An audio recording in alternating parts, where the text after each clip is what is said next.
Assalamu alaykum wa rahmatullahi wa barakatuh. Xattabi Qur'onlik qo'zg'olon harakatlarining doisi nomli kitobni o'qishni boshlaymiz. 19-qism 8-bob Ispanlarning sharqiy rayonidan chekinishi va g'arb tarafda Fransiyaliklar bilan to'qinish boshlanishi. Partizanlik urush qo'zg'olon turidagi jangga barobar bo'lib, qurol orqali siyosatning ilgari surilishi hisoblanadi. Faqat kurashga otlanganlar buning xarakterini tushunmaydi. Shunlashqa g'albini ishga oshirish uchun strategiyalik vosita topolmaydi.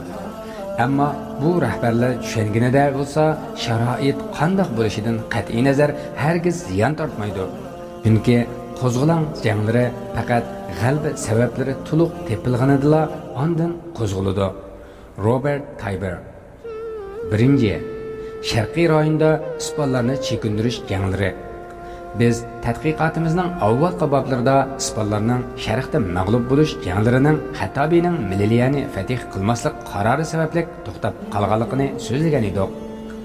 Darvaqa avgustda qo'zg'olonchilar Sirfshin qo'mondonligidagi barliq ispan kuchlarini yo'qotib tashlagan bo'lib, aslidagi 26 ming askardan Anval, Harvi, Bani Said va Bani Buyahya rayonlarida faqat yuzlarcha askari qutulib qolgan edi. Mana bu narsa general Brinfreyning g'arb rayonidagi ilgirlashini tazotga to'xtatib qo'yishga va o'zining ko'p qo'shinlarini 21-iyunda Franco qo'mondonligida Sabtadan Meliliyaga yo'tkash sabab bo'lgan edi. Qo'shimcha qilib, Meliliya atrofini kuchli mudofaa holatiga akilish uchun Ispaniyadan kelgan zo'r yordamlar bor edi.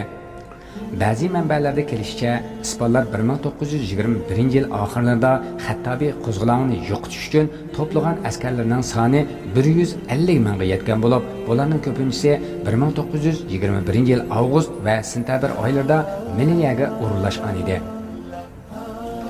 Darvaqa 1921-yil 14-sentabrda general Brinfrin va u davrdagi ko'rnalik harbiy qo'mondonlardan sanalgan Sanxorxo, Franco va Milan Ashray qatorliqlarning nazoratchiligida qaytirib elish janglariga amaliy otlandi. Ular dastlabda Ilmalo nuqtasidan muhasirni ochmoqchi bo'ldi.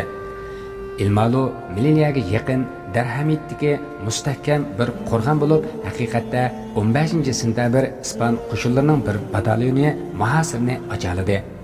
Keyin qo'zg'olonchilarmi bo'sh kelmasdan yerim kechida o'zi zambiraklarni tiklab, ispanlarni zambirak o'qiga ko'mib.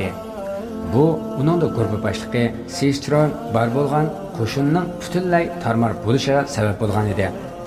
1921-yil 17-sentabr sahar soat 7da ispanlar Nazurga keng ko'lamli hujum qo'zg'adi va Said Hamid rayonidan Balda tarafga ilgirladi. Lekin ular Korgo teg'i urilishilgan mujohidlarning to'p o'qiga duch keldi. Ammo bu xatarga ular quruqliq, dengiz va havo zambiraklarini bombardimon orqali tez taqobil tura oldi. Shundaqdimi mujohidlar Amadi bug'izida har turli pulemyot, miltiq qurollari ispanlarning ilgirilishini to'xtatib qololmadi va qo'mondon Milan Ashray ko'kragiga o'q tegib yaralandi va jang sirdiga elib chiqildi. Keyin Franco o'z yolg'iz quyuq o'q kuchi zarbalariga qaramay qo'shinni yetaklab bo'g'iz usti to'pilarigacha boshlab bordi. Lekin u bo'g'iz atrofini qo'zg'olonchilardan toki Arbos teg'igacha tozlay oldi. Lekin o'zimi 50 ga yaqin askardan ziyon tortdi. Nazor shahrini kontrol qilib bo'lgandan keyin Franco qaytirib elish janglarini davom qilib 1921-yil 2-oktyabrda o'z kontrolligini Safta shahri va Xandaklari vodilarigacha kengaytirdi. Buningda 200 ga yaqin askardan ziyon tortdi. 5-oktyabrda bo'lsa Sanxorxo sayyora qismi Salasin rayonini, 8-oktyabrda Azg'ingan shahrini kontrol qildi. 10-oktyabr Krismasdan ispanlar 150 askardan ziyon tortib va qattiq ig'ir janglarni qilib Korko teg'ini kontrol qilib oldi. Korko va Nazor tog'larini kontrol qilib bo'lgandan keyin Franco g'arb tarafga ilgirlab Arvi shahriga yetib keldi va 24-oktyabrda bu shaharning strategik do'ngligini kontrol qildi. Va bu yerda Anval qo'ldan ketgandan keyin avgust oylarida o'ldirilgan 800 ispanning chirg'on jasadini bayqidi va ularni dafn qilib o'tdi. Ondan keyin 18 noyabrda qaytirib elish hujumlari yana davomlashdi. Lekin saldak yomg'ir va nachar havo kelomati sababli ilgirlash asta bo'ldi. Ondan Harsha va Imarfon rayonlariga berish uchun shimol tarafga mondi. 1922 yil boshlarida ispanlar Tazitoyn shaharga va nihoyat muhim strategik poyezd stansiyasi bo'lgan Daryosh shahrini kontrolga olib oldi. 10 noyabrda mushu shaharlarga yetib kelganda Franco yollanma askarlarni qurollantirishni qo'llaylashtirish maqsadida rifliqlarning mol-mulklariga chiqilmaslik qarorini chiqargan edi. Shunda qilib ispanlar yanvar va fevral oylarining hammasida Daryosh rayonini mudofialantirish bilan mashg'ul bo'ldi. Chunki bu rayon qo'zg'olonchilarning kuchli hujumlariga uchragan edi. Ondan keyin mart oyida qaytirib olish hujumlari Bani Said, Bani Vulishik rayonlariga mangdi.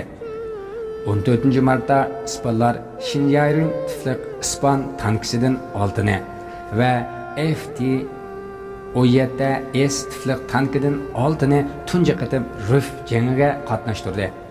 Bani Said rayoniga 1922 yili 18 martda tunji qatimliq tank hujumi elib berildi va Tag'zot rayoniga qilingan hujumda qo'riqliq armiyasi bilan tank qismi tang qatnashib ilgirlagan edi. Atigan soat 6 da amaliyot boshlandi. Tanklar soatiga 4 mil sur'atda piyodalar qismining oldida ilgirladi. Tankga qarshi qo'zg'olonchilarga nisbatan yangi bir ish hisoblangan bo'lib, lekin qo'zg'olonchilar mushu orqali qarshi turish usullarini o'rganib olgan edi. Tankka o'q etishdan to'xtaganda qo'zg'olonchi qahramonlar tankka ustiga chiqib, ichidagi xodimlarni qurol nayzlarini sanjidi va ko'rish to'shiklaridan ularga o'q uzdi. Ispanlarning tankisini qo'g'daydigan piyodalar qismi yo'q bo'lg'achqa, buningga hech qanday qarshilik ko'rsatilmadi. Motorlarning to'xtamay kardan chiqishi, qurollarning falaj holiga tushib qolishi va yordamchi piyodalar qismining yo'q bo'lishi qatorliq sababli tanklar ishdan to'xtadi va orqaga chekindi. Ispanlar ikki tankini maydonda tashlab qochdi. Lekin mart oyi oxirlarida ispanlar qaytirib olish hujumini qayta boshlab, haqiqatan Tag'zotni kontrolga olib oldi va qo'zg'olonchilar dushmanni shuncha ko'p ziyon tortqizgan bo'lsa-mu, qaytirib ola olmadi. Shunda qilib qaytirib elish hujumlari oktyabr oylarida Ibn Tayyib Tafrin va Meyzar qatorliq rayonlargacha yetib keldi. Amaliyotda ispanlar 26 oktyabr Anval va Amzavurdagi suzilgan to'piliklarga erishish loyihalandi. Tizi Azza rayonini kontrolga oldi. Lekin qo'zg'olonchilarmi noyabr oylarining 5ida bu to'piliklarga oldi ilgirlab oldi va mushu orqali jug'rofiylik o'rinni egallab, Balda shahri va uning yordam ta'minot yo'llaridagi joylashgan qo'shinga ustunlik egiladi. Va bu ish bu rayonni tez holatda xatarlik muhosara qilishga sabab bo'ldi. Qish fasli davomida ispanlar Tizi Azza rayonida mustahkam turish uchun xandak va laxmalarni qo'lashga majbur bo'ldi va ularning ta'minot yo'llarimi doim hujumga uchrab, uzilib qoladigan bo'lib, 2000 ga yaqin askardan ziyon tortgan edi. 1923 yili 5ida ispanlar buningdan ko'p ilgirlay olmadi. Chunki qaytirib olgan markazlari uzluksiz hujum va muhosaraga uchrab turgan edi. Ishg'oliyat mudofiadagi qonsirash bosqichiga kirgan edi.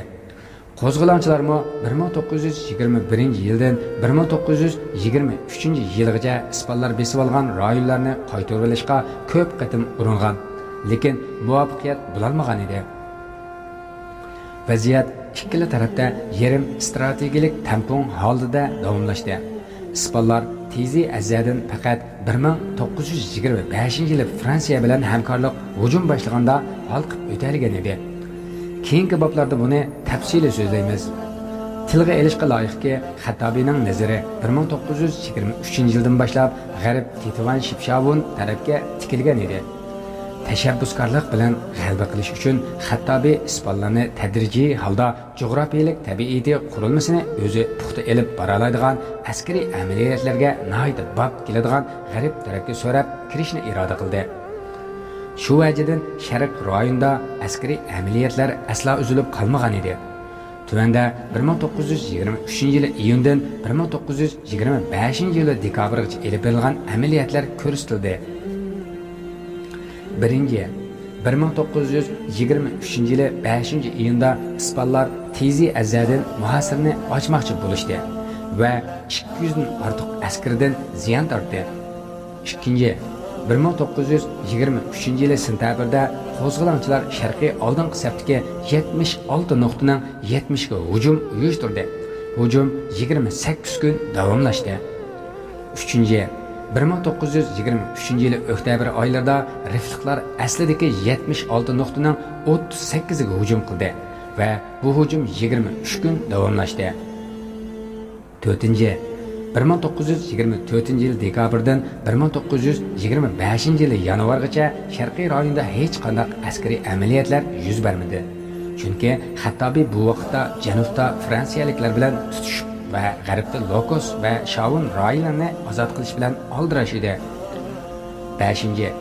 1925 yili yanvarda qo'zg'olonchilar Sharqiy rayondagi 76 nuqtaning 19 ga hujum amaliyoti elib bordi va bu hujum 13 kun davomlashdi. 6. 1925 yili fevral oylarida 35 nuqtaga hujum qildi va bu hujum 21 kun davom qildi. 7. 1925 yili martda 16 o'ringa hujum qilib 13 kun davomlashdi va aprelda 33 o'ringa hujum qildi, 22 kun davomlashdi. 8. 1925 yili may oylarida 47 o'ringa hujum qildi. Hujum 23 kun davom qildi. 9. 1925 yili may oyining oxiri, iyunning boshlari mujohidlar yana sharqda Tizi Azzaning yenidagi rayonda kuchli hujumlarni elib bordi. 10. 1925 yili iyun oylarida 45 o'ringa hujum qildi. Hujum 21 kun davomlashdi. 11. 1925 yili iyulda 18 o'ringa hujum qildi. Hujum 11 kun davomlashdi. 12. 1925 yili avgustda 42 o'ringa hujum qildi. Hujum 20 kun davomlashdi. 13. 1925 yili sentabrda 44 o'ringa hujum qildi. Hujum 20 kun davomlashdi. 14. 1925 yili oktyabrda 19 o'ringa hujum qildi. Hujum 13 kun davomlashdi.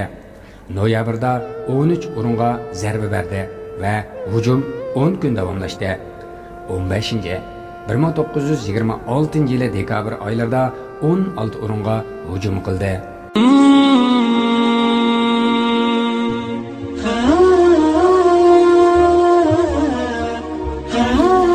Hurmatli anglovchilar, Xattabiy qurolli qo'zg'olon harakatlarining doisi nomli kitobning anglatishi bu yerda tugadi.